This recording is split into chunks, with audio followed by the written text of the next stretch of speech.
Rise and shine, Mr. Freeman. Rise and shine.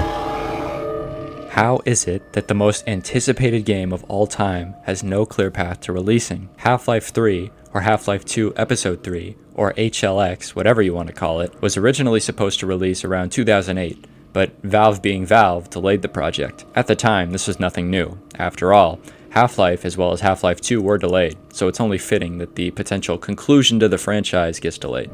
Not that I wish to imply you have been sleeping on the job. No one is more deserving of a rest. And that sentiment aged rather poorly.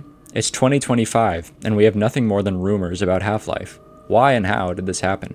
If, like me, you watched Half-Life 2's 20-year anniversary documentary, you know we received an answer, more or less, of why this project never released, though I don't consider these reasons to justify scrapping the game entirely, and from what I can intuit, neither does Valve. To summarize the relevant points from this 2-hour documentary, Valve wasn't able to adequately structure new and captivating gameplay that could rival that of Half-Life 1 and 2.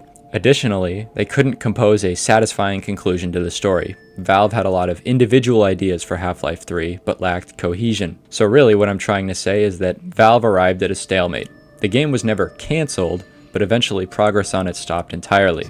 And all the effort in the world would have gone to waste until...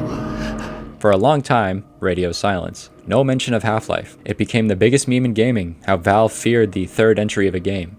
You have to admit, it's quite silly that we're currently playing the 4th Counter-Strike game on the 3rd engine, and it's only called Counter-Strike 2. After a decade of waiting, Valve released Half-Life Alyx, but this is far from Half-Life 3. For one, it's a prequel, so it isn't conclusive to the story.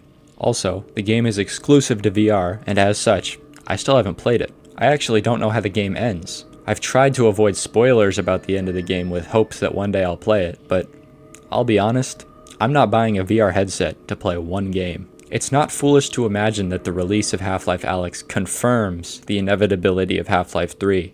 However, I can't imagine the wheels are any more in motion now than before Alyx's release. Let's speculate about the future. Firstly, do I think Half-Life 3 will come out? Yes, even if it takes another decade. My reasoning? Say it with me. Where there is cope, there is hope. No, but in seriousness, here's 3 solid reasons why I think it'll come out. 1, it's a cash cow. Valve has to know that millions of people would easily pay $60 for this long-awaited franchise finale. 2, Half-Life Alyx exists. Yes, I do think Valve had a lot of consideration into the future of Half-Life with the release of Alyx.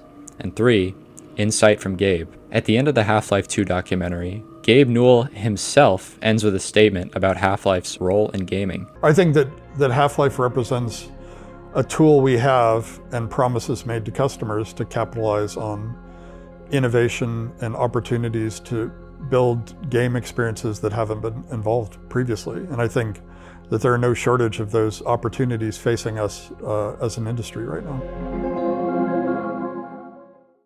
When I heard him say that, the first thing I thought to myself was that they know what we want and they know what they have to do. Let's just say your hour has come again. I think the biggest thing stopping Valve right now is their other projects. CS2 has lacked a major update since its launch and hasn't received an operation since 2021. Deadlock is Valve's next MOBA, and credit where it's due, this seems like a great game for people that enjoy MOBAs. Not me though. My hypothesis is that once Valve has found a consistent content schedule for CS2 and Deadlock, will they finally begin working on Half-Life 3. Finally, I want to talk about HLX leaks, which I was purposely avoiding because video game leaks can be very hit or miss. Yes, Valve has a project simply named HLX, supposedly. They're supposedly hiring devs to work on this supposed project, and I suppose this poses as Half-Life 3. To me, this isn't super significant yet. After all, we know Half-Life 3 was being developed at one point, so who's to say it won't go cold again? This project, to me, is on a believe it when I see it basis. The right man in the wrong place can make all the difference in the world. If you want to keep up with this project, I recommend subscribing to Gabe Follower, Tyler McVicker, and Hazard Time. Today is December 13th, 2024, and this is your daily Half-Life 3 update. There is no news about Half-Life 3. Let's look at this tweet from Mike Shapiro, the voice actor for Barney and the G-Man. Another year already. Good to see and hear from so many of you.